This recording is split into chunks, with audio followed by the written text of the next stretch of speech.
Olá, boa noite. Boa noite. O Congresso aprova novas regras para emendas parlamentares. Mas mantém o sigilo sobre a identidade dos autores dos pedidos. Supremo Tribunal Federal marca a data do julgamento das denúncias contra Jair Bolsonaro e mais 7 acusados de tentativa de golpe de Estado. O presidente de Portugal dissolve o parlamento pela 3ª vez e convoca novas eleições. Vladimir Putin diz que apoia o cessar-fogo com a Ucrânia, mas faz exigências. A Conab estima uma safra recorde de grãos. Mas o setor ainda esbarra num desafio crônico de infraestrutura. São Paulo enfrenta um problema recorrente depois de mais um temporal. E no hospital, o Papa Francisco completa 12 anos à frente da Igreja Católica. O Jornal Nacional começa agora. Bom, pessoal, tem um recado aqui importante para vocês. Como vocês podem ver na tela, eu estipulei aqui uma meta mensal para que eu possa continuar aqui trazendo esse tipo de conteúdo no canal. E agora eu vou explicar o porquê. Galera, o conteúdo do Jornal Nacional demanda muito tempo para ser produzido e atualmente eu não recebo nada da plataforma para trazer esse tipo de conteúdo aqui no canal. Antes disso, eu gostaria de pedir aqui a ajuda de vocês para colaborar com qualquer valor através da nossa chave Pix, que é o número de telefone, ou você também pode escanear esse QR Code. E assim que a meta for atingida, irei retirar todo e qualquer anúncio da tela. Muito obrigado a todos vocês que estão ajudando e agora fica com a programação de hoje. Depois de mais um temporal, São Paulo enfrentou hoje as consequências severas do clima extremo. Um desafio que muitas cidades brasileiras vêm enfrentando e numa frequência cada vez mais preocupante. Equipes passaram o dia serrando troncos e retirando galhos. 330 árvores caíram durante a tempestade de ontem à tarde. O maior número registrado em um mesmo dia em São Paulo desde o início do ano. Hoje foi velado o corpo do taxista Elton de Oliveira, de 43 anos, que morreu depois que uma árvore caiu em cima do carro dele. Um cara simpático, um cara cuidadoso com o carro, cuidadoso com os passageiros, educadíssimo. Uma perda. Especialistas explicam que o que ocorreu foi um evento extremo, que ficou mais comum com as mudanças climáticas no Brasil e no mundo. O botânico Ricardo Cardim afirma que, por isso, o monitoramento das árvores deve ser feito com mais rigor e mais frequência em todo o país. Você vê um festival de árvores cimentadas e sufocadas por cimento, muretas que não deixam entrar adubo e água, árvores com cupins, árvores com podas mutiladoras adoecendo elas. As árvores são muito mal cuidadas no Brasil e elas caem e provocam tragédias por essa falta de cuidados. As pessoas criam uma má fama, uma má vontade com a arborização. A maior velocidade do vento divulgada pela Defesa Civil de São Paulo foi de 61 km por hora. Mas o professor do Instituto de Biociências da Universidade de São Paulo, Marcos Buqueride, diz que o vento pode ter sido ainda mais forte e que nem mesmo árvores saudáveis resistem a esse tipo de situação. Em alguns locais específicos, essa velocidade pode ser muito maior e as árvores elas vão cair acima de 80 km por hora. E os dois especialistas reforçam: as árvores não podem ser vistas como um problema. Pelo contrário. A gente precisa educar as pessoas para que elas entendam que as árvores são as responsáveis por diminuir a força das tempestades, das enchentes. E sem árvores, será impossível viver nas cidades a partir dessas mudanças climáticas que estamos vivendo hoje. Quanto mais árvore, melhor. Se a gente tiver um monte de árvores, quando vier uma tempestade dessas, é lógico que algumas ainda vão cair, ramos vão cair, etc. Mas a gente não terá liberdade do vento para percorrer e fazer uma série de estragos que ele faz. Então as árvores são protetoras. Este cruzamento na zona oeste da capital paulista está interditado desde a chuva de ontem por causa da queda de uma árvore de 20 metros de altura que ficava nessa calçada. Hoje os técnicos da prefeitura cortaram o tronco em várias partes para poder fazer a retirada. Segundo os moradores, ela foi arrancada pela raiz com a força do vento e derrubou a fiação elétrica. Mais de 150 mil imóveis chegaram a ficar sem energia com o temporal. O fio está em cima da árvore, o poste está torto, então até fazer esse serviço, capaz de vir só amanhã de manhã. O professor diz que os esforços para proteger as árvores e as pessoas devem incluir pesquisa, tecnologia e mudanças no jeito de pensar as cidades.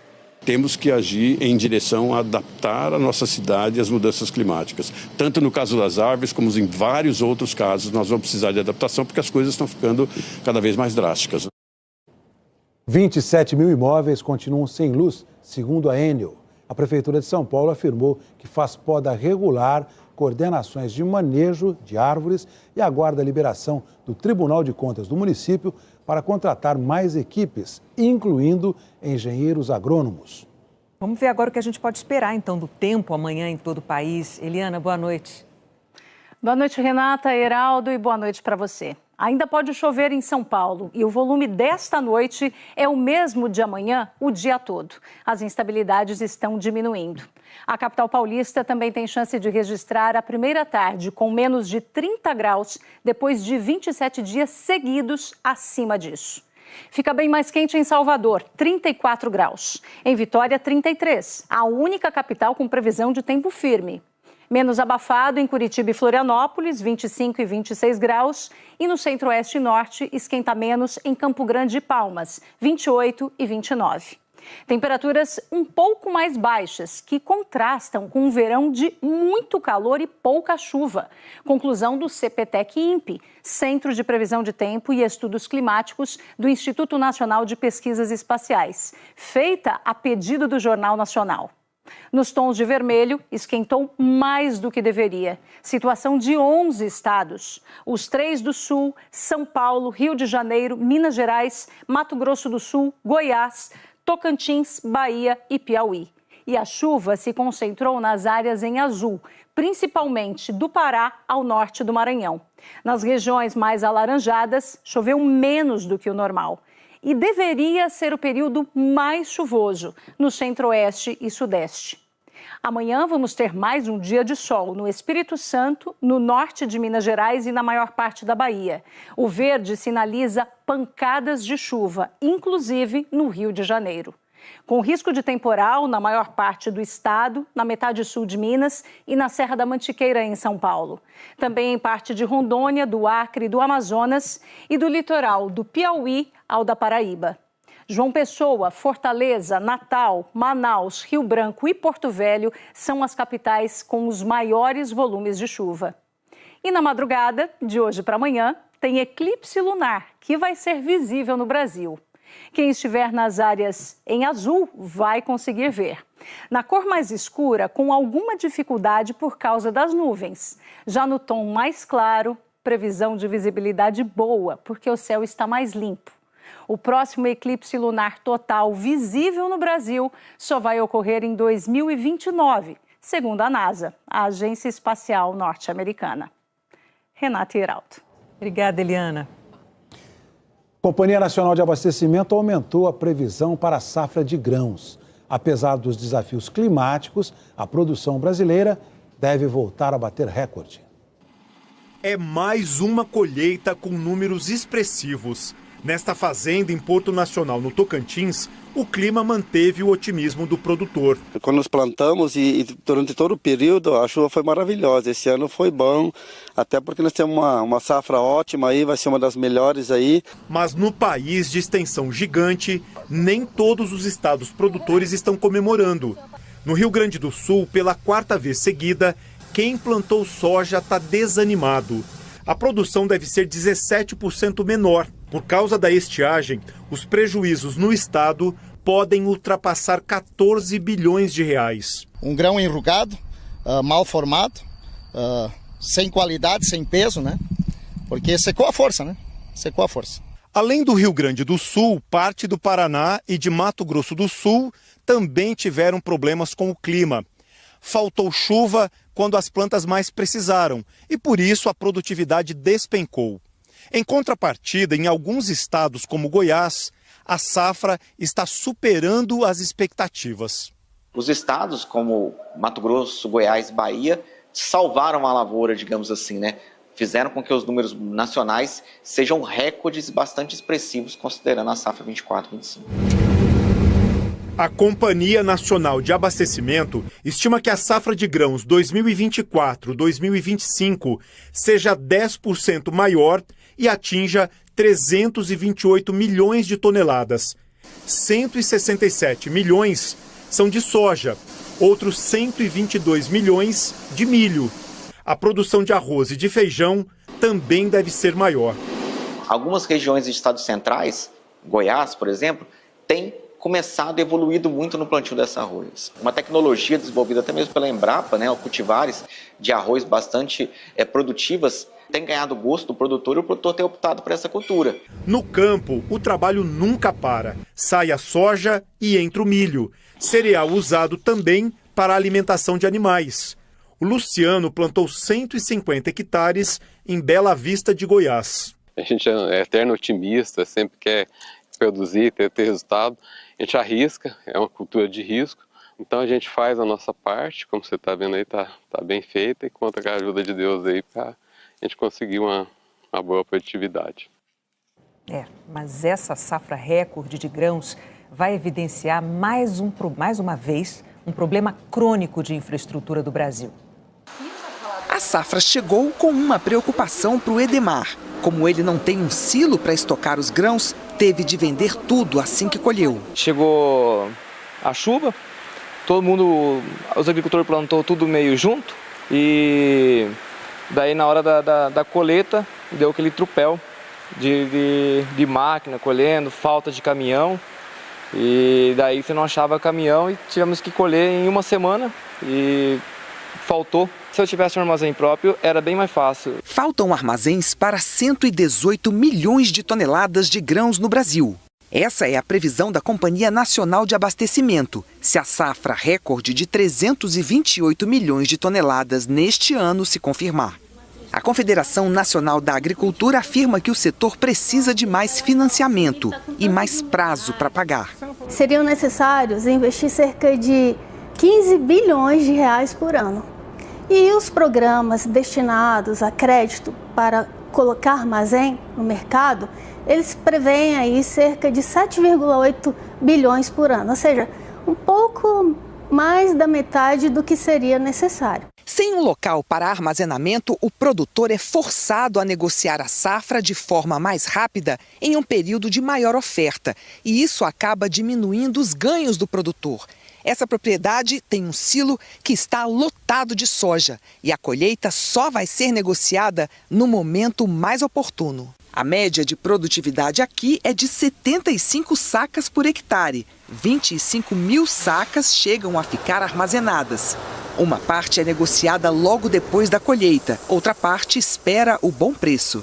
A gente pode ficar esperando um momento mais oportuno para a venda e também o grão ele fica mais conservado, então não precisa tanto de transporte que acaba prejudicando o grão. Com mais armazéns espalhados pelo país, o produtor não precisaria vender a safra no pico da colheita, quando o frete fica mais caro. O governo precisa ter um plano nacional de armazenagem, precisa ter um processo de financiamentos mais específicos e mais claros. O setor público precisa dar a estrutura e os recursos necessários para que o setor privado monte esta estrutura.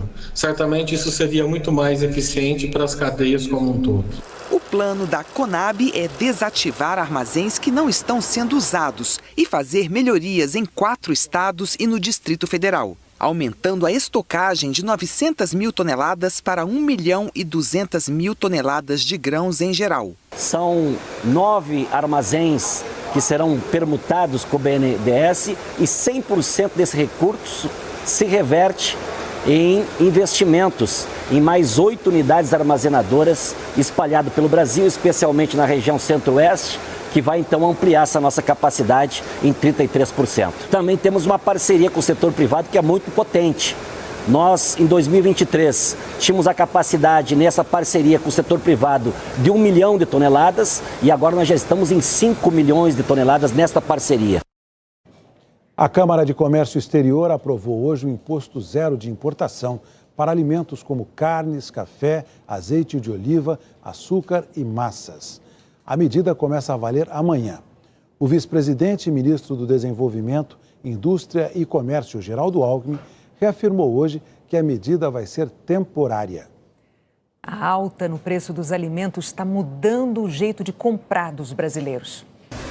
Pelo menos 2 vezes por semana, Vanessa e a mãe batem ponto no supermercado. Venho aqui, vejo o que está na promoção, compro. Aí eu compro pouco. Aí ao caminhando para casa, eu vou, passo no outro mercado. E a cada ida, o carrinho sai assim. Antigamente, você vinha uma vez só, enchia aquele carrinho enorme, levava para casa e resolvia o mês todo. Agora não. Uma pesquisa feita por uma consultoria internacional ouviu consumidores de 6 regiões metropolitanas e identificou uma mudança de comportamento no último trimestre do ano passado, na comparação com o mesmo período de 2023. O levantamento mostrou que houve um aumento no número de vezes que o consumidor vai ao mercado. E a cada ida, a cesta de compra é menor. É um brasileiro que começa a fragmentar mais as suas compras. Então, ele aumenta a quantidade de vezes que ele vai ao ponto de venda e compra menos a cada visita, né? Justamente para conseguir equilibrar mais esse desembolso e garantir a cesta. Esse é um movimento que passa por todas as classes sociais, apesar de ser mais intenso, principalmente nas classes C, D e E. E fica de olho nas promoções, né? Com certeza. Por isso que eu toda hora estou no mercado. O gerente até morre de rir comigo. De novo? Eu vou aonde for, não importa. Em busca do menor preço, o consumidor bate perna nas lojas físicas, compra no atacado ou online e escolhe até embalagens menores. Sabão em pó, eu vou no mais barato. Frango, eu vejo a marca mais em conta, entendeu? Mesmo com toda essa estratégia, a soma dos gastos no mercado cresceu mais de 8%. Isso porque os alimentos ficaram mais caros. Nos últimos 12 meses, a inflação desse grupo foi 40% maior que a inflação geral medida pelo IPCA.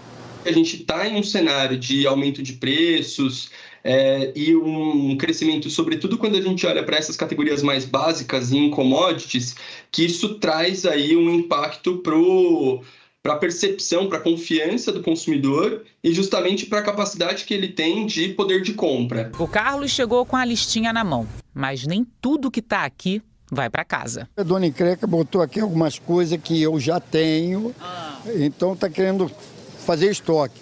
E para fazer estoque não dá. Dona Encrenca, eu fiz a minha relação e tem que ser a minha. A tua está muito em excesso. Oi. No Rio Grande do Sul, uma das maiores feiras de agronegócio da América Latina apresenta soluções para o campo enfrentar as mudanças climáticas. Estes pés de soja estão fortalecidos por uma bactéria encontrada em plantas da caatinga brasileira como mandacaru, acostumado à chuva irregular. Então, no período que chove, ela vai conseguir absorver mais água, tá? E faz uma espécie de um filme nessas raízes, protegendo essa planta, e ela consiga armazenar mais água e vencer esse período de seca. Tecnologias contra a estiagem são destaque entre as 610 empresas que participam da Expo Direto em Não Me Toque. Os produtores gaúchos vão colher 20% menos do que o esperado por causa da seca este ano. Por isso, inovações como essa soja, de raízes mais profundas, são tão procuradas. Ela pode ter mais disponibilidade de água por mais tempo e tolerar mais o período de estresse hídrico, né? Então, quando volta a chover, é um material que tem mais possibilidade de se recuperar e manter o potencial produtivo dessa cultivar. Cerca de 250 mil pessoas são esperadas nos 5 dias de feira. O público também busca inovações em máquinas agrícolas e tecnologias para modernizar a gestão das propriedades. Este pulverizador ganhou câmeras para evitar desperdício no controle de plantas daninhas. A gente instala esse sensor, um sensor a cada metro, e ele faz a leitura do solo, identificando onde tem e onde não tem a presença de planta daninha, tá? Através de análise de imagem e inteligência artificial. Este aplicativo usa drones para mapear a lavoura e combina análise de solo com inteligência artificial para indicar onde é preciso aplicar mais nutrientes para aumentar a produção. Tem muita informação, muitas coisas boas para ver e a gente tem que sair da propriedade e olhar isso. Representantes de 70 países também participam da feira em busca de negócios. A última edição, no ano passado, movimentou quase 8 bilhões de reais. A Expo Direto vai até amanhã. O setor de serviços teve queda de 0,2% em janeiro na comparação com dezembro, depois da estabilidade do resultado anterior. O segmento de transportes teve o maior impacto no mês, com queda de 1,8%. Em 12 meses, o setor de serviços cresceu 2,9%. A seguir, o STF marca a data de julgamento para decidir se aceita ou não denúncias contra Jair Bolsonaro e mais 7 acusados por tentativa de golpe. Vladimir Putin diz que apoia o cessar-fogo com a Ucrânia, mas faz exigências. O presidente da Rússia disse hoje que aceita um cessar-fogo na guerra da Ucrânia. Mas Vladimir Putin impôs uma série de condições. Entre elas, manter definitivamente os territórios que invadiu. Vladimir Putin falou pela primeira vez sobre o tema desde que a Ucrânia concordou com a proposta americana de um cessar-fogo. Primeiro, agradeceu a Donald Trump e aos líderes dos BRICS, Brasil, Índia, China e África do Sul, pelos esforços para acabar com a guerra. Putin disse que apoia a proposta americana de um cessar-fogo de 30 dias, com uma série de ressalvas. A ideia em si é correta e certamente a apoiamos, mas há questões que precisamos ainda discutir, afirmou. Putin questionou, por exemplo, se a Ucrânia continuará recebendo armas durante a trégua de 30 dias, se usaria o tempo para treinar seus militares, como o cessar-fogo seria monitorado ao longo de 2.000 quilômetros de fronteira, e o que aconteceria com a região russa de Kursk, onde suas tropas agora cercam soldados ucranianos. Putin exige grandes concessões da Ucrânia e, indiretamente, da comunidade internacional. Segundo Putin, para levar a uma paz duradoura, a trégua terá que remover o que ele chama de causas do conflito. O presidente russo exige que a OTAN, a Aliança Militar do Ocidente, não aceite a Ucrânia. O país vizinho não receba tropas de paz. A Ucrânia e a comunidade internacional reconheçam como russas as regiões ucranianas que Putin anexou ilegalmente. Isso significa 1/5 do território da Ucrânia. O presidente ucraniano relatou hoje que pediu aos Estados Unidos garantias de segurança ao país e também reforçou a importância da cooperação com os parceiros aqui da Europa. Volodymyr Zelensky acusou a Rússia de tentar prolongar o conflito e disse esperar que o governo de Donald Trump, que o colocou na parede nos últimos meses, agora pressione a Rússia. Trump classificou as declarações de Putin como muito promissoras, mas incompletas. E disse que está disposto a se encontrar ou falar pelo telefone com ele. Só que isso tem que ser rápido, para poupar vidas. O presidente americano reafirmou que a Ucrânia terá que aceitar a perda de territórios.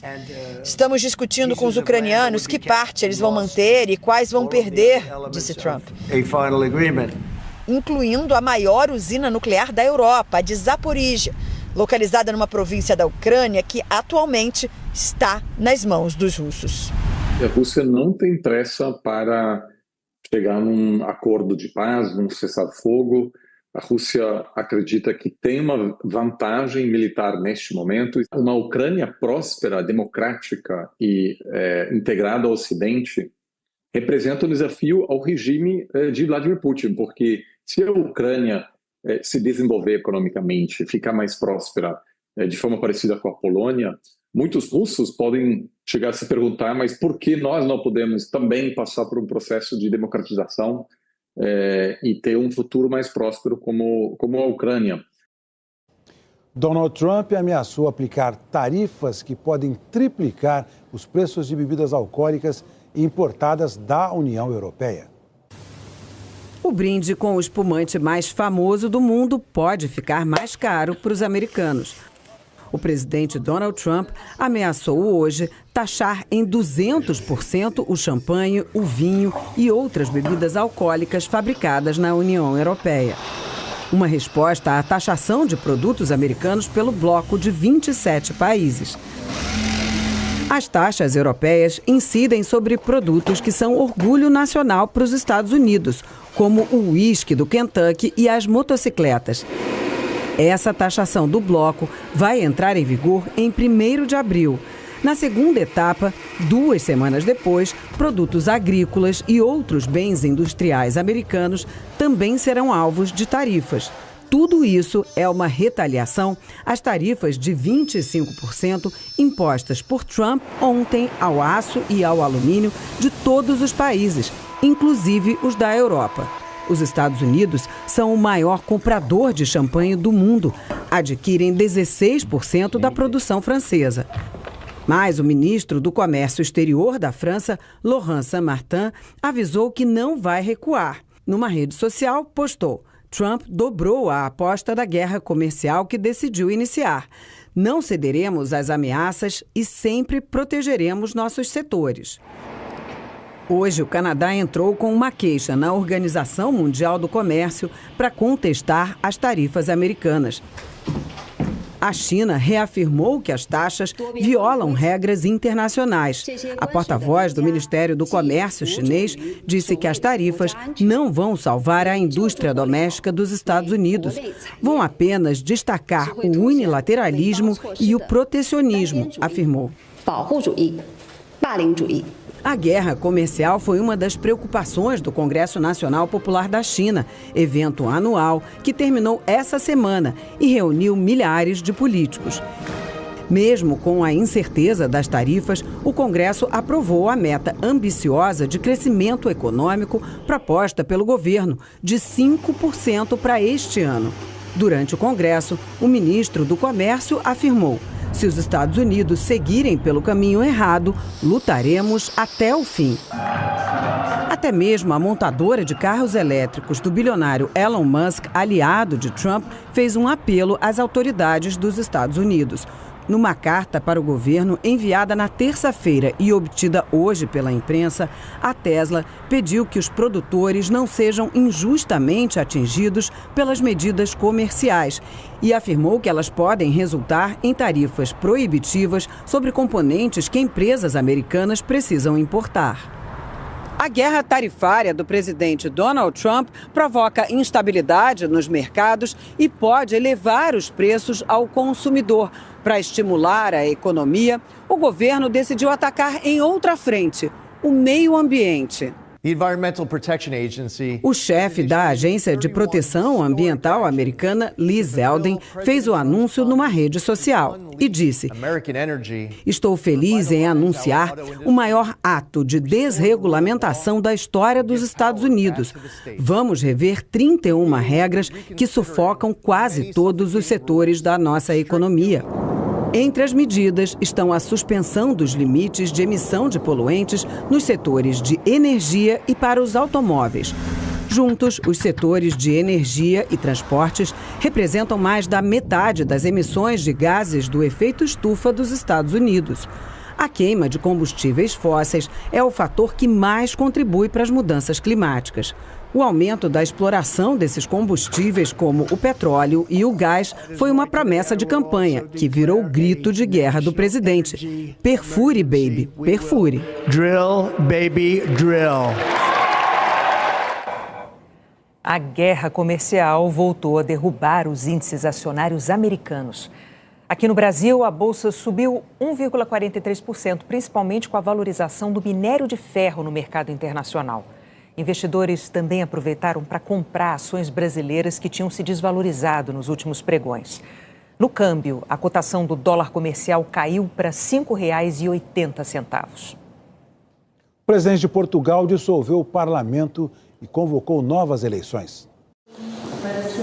A decisão do presidente português Marcelo Rebelo de Sousa acontece depois que o primeiro-ministro perdeu um voto de confiança na terça-feira, um instrumento usado para medir se o governo tem apoio parlamentar. 142 dos 230 deputados votaram para rejeitar a moção de confiança a Luís Montenegro, apresentada pelo próprio primeiro-ministro depois de ser acusado pela oposição de usar o cargo para beneficiar uma empresa de consultoria fundada por ele e agora administrada pelos filhos. Um dos clientes era uma operadora de cassinos que pagava mensalmente 4.500 euros à consultora de Montenegro. Ele nega ter cometido irregularidades ou qualquer conflito de interesses na empresa.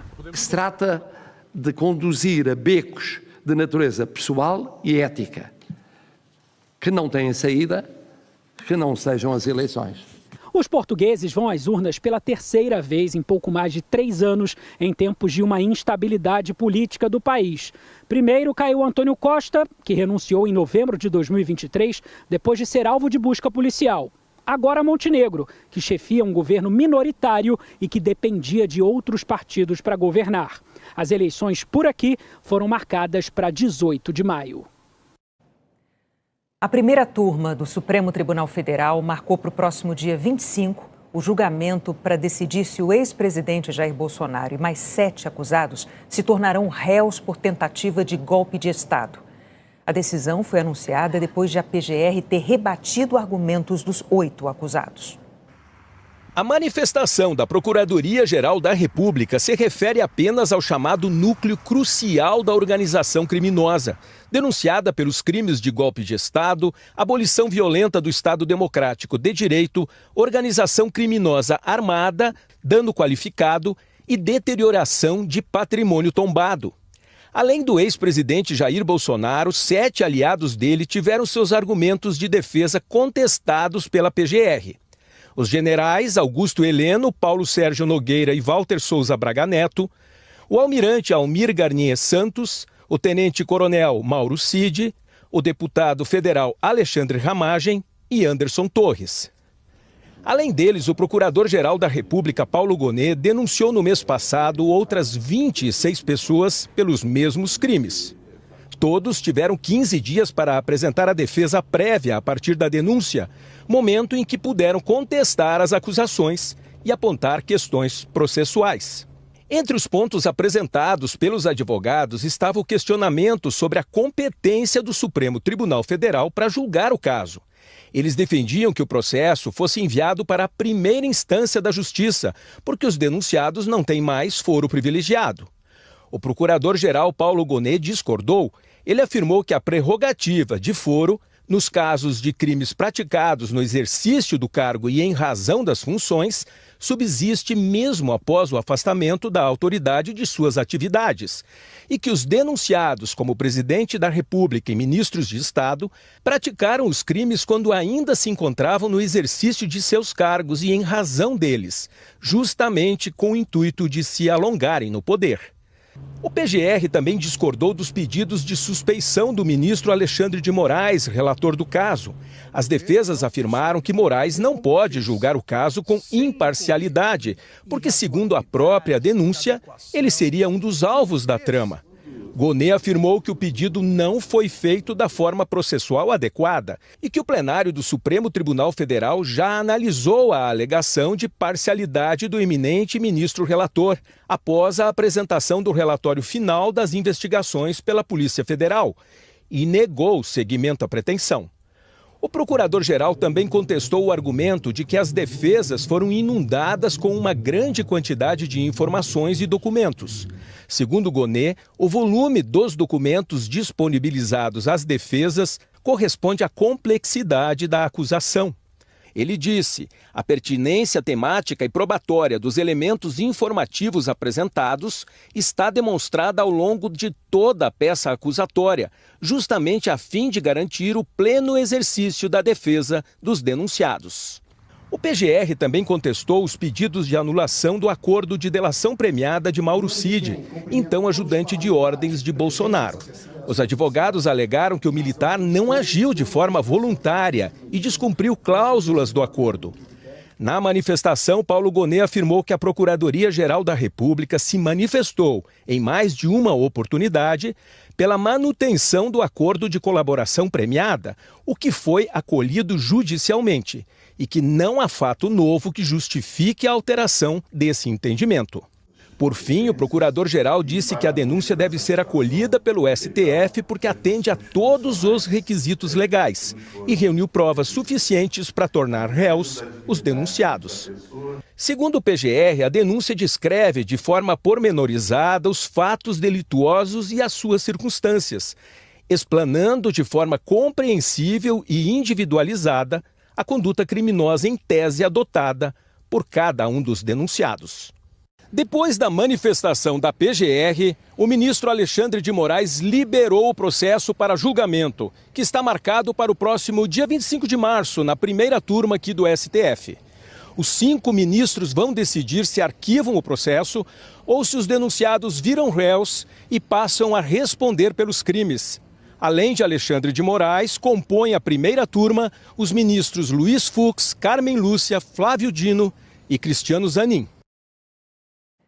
A defesa de Jair Bolsonaro afirmou que é preocupante que o órgão fiscal da lei dê chancela ao que chamou de insólitas e gravíssimas falhas processuais que contaminaram a investigação.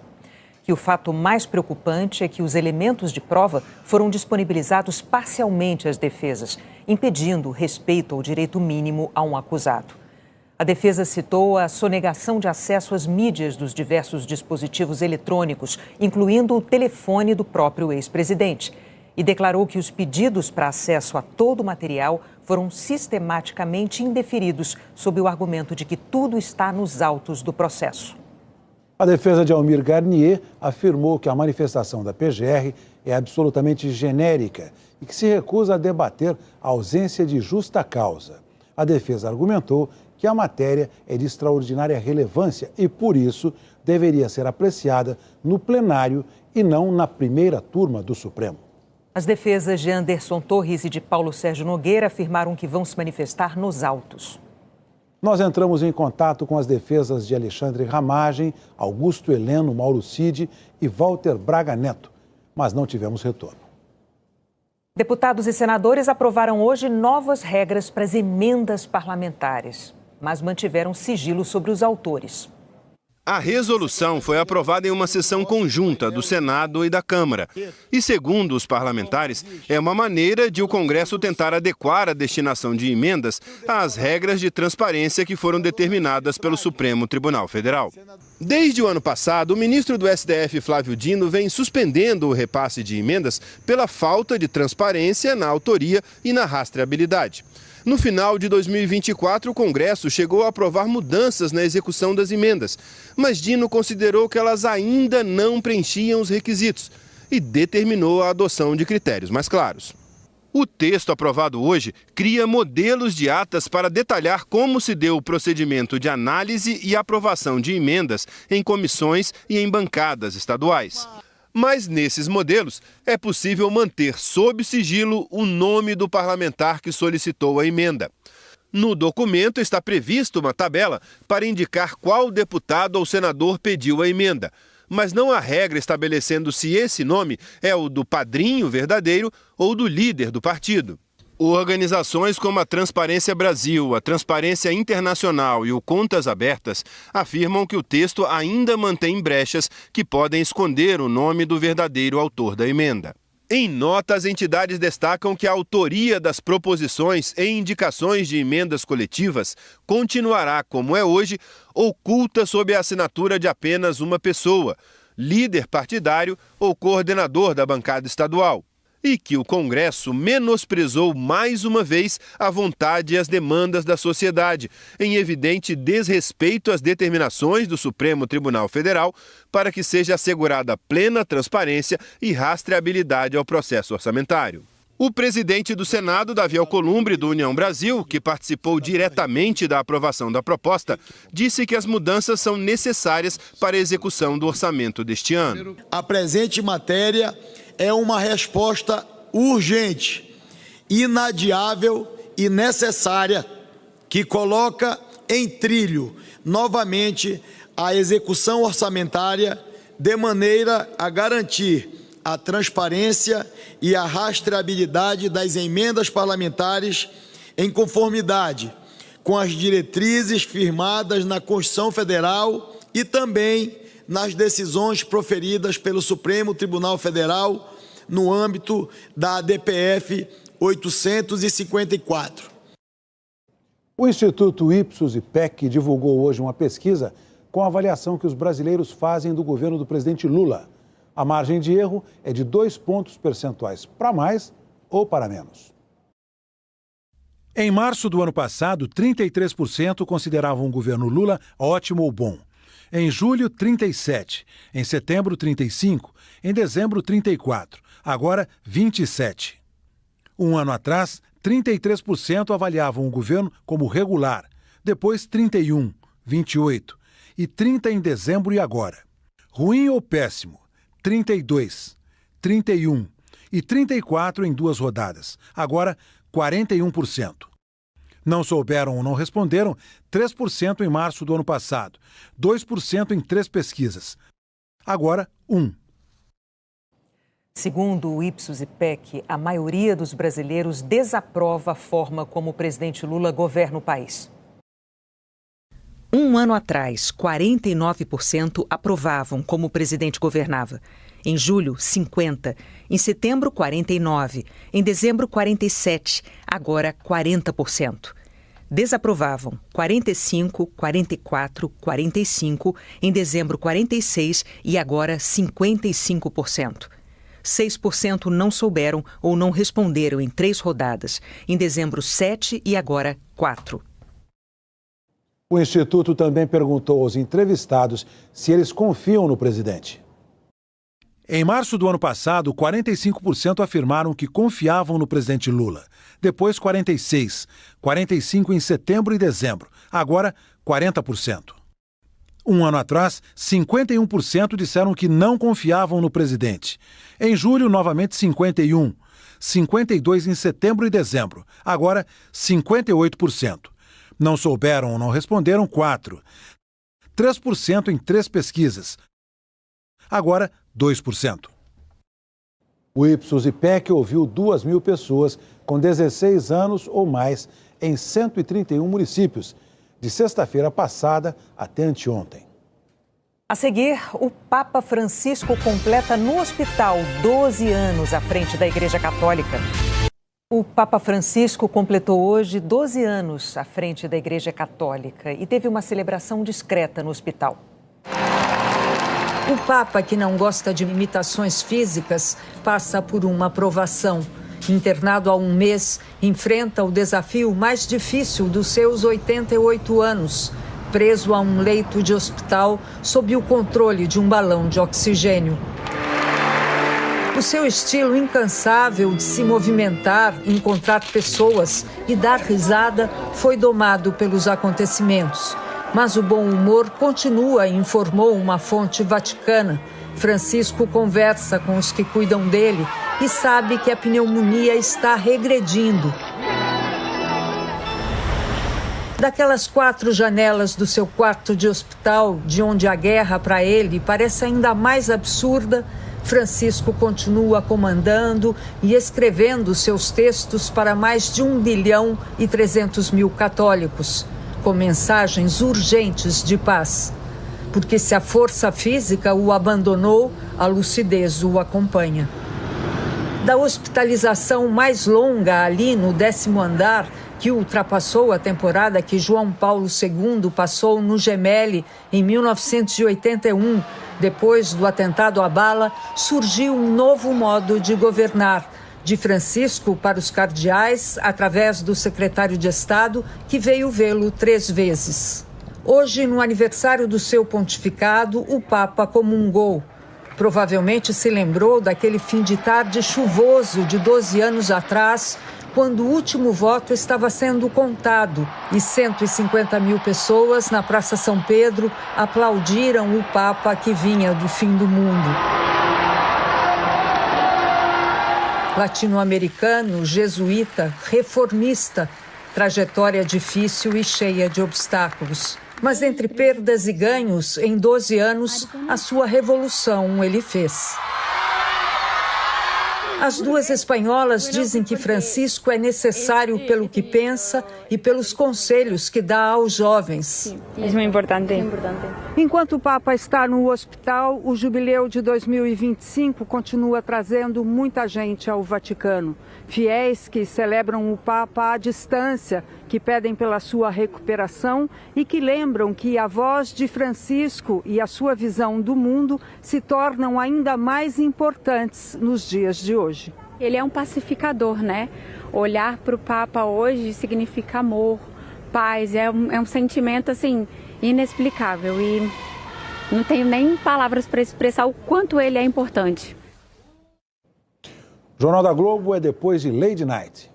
Boa noite. Boa noite, até amanhã. E bom, pessoal, chegamos aqui ao fim de mais uma programação aqui do Jornal Nacional completo. Se você gostou, não esqueça de deixar o seu like aqui abaixo, se inscrever no canal caso não for inscrito e ativar o sininho das notificações, porque assim você não perde nenhum vídeo que eu posto aqui, beleza? E bom, galera, chegou o momento também de agradecer o pessoal que colaborou através da nossa chave Pix, que é o número de telefone ou o QR Code que está na tela.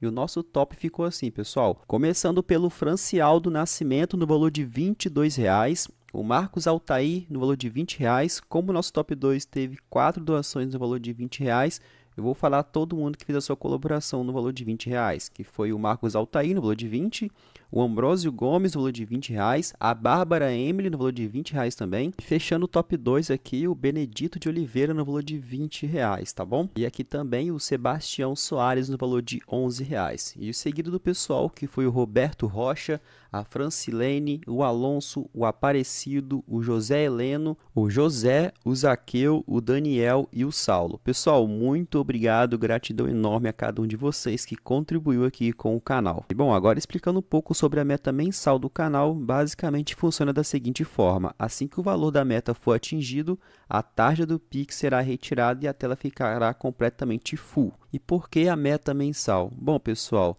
querendo ou não, esse nosso trabalho aqui demanda bastante tempo e dedicação. Eu separei aqui alguns comentários que eu vejo nos vídeos e eu vou explicar cada um deles. Como vocês podem ver, esse primeiro comentário aqui é o seguinte: para de pedir Pix, esse vídeo já tem mais de 70 mil visualizações. O YouTube monetiza a partir de 1.000 visualizações. Ninguém é otário não, vai trabalhar. E aquela palavra ali feia, né? Enfim, bom, isso é mentira, até porque o nosso canal não é monetizado. Eu vou mostrar aqui um vídeo aqui de fundo para vocês, mostrando como vocês podem ver que de fato o canal não gera receita alguma com os vídeos que eu posto aqui.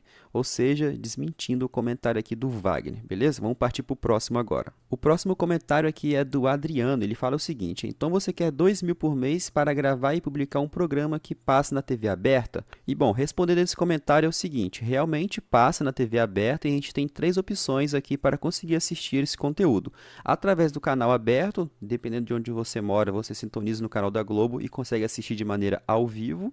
Através do Globoplay, você assiste o programa na íntegra lá de maneira completa, porém tem um detalhe: nem todo mundo tem acesso à TV Globo, nem todo mundo também tem acesso ao Globoplay, né? E inclusive lá no Globoplay, como vocês podem ver também de fundo no vídeo, tem anúncios quando você vai procurar lá o Jornal Nacional e vai assistir algum vídeo. Roda anúncio lá no site. E aqui no canal não roda anúncio.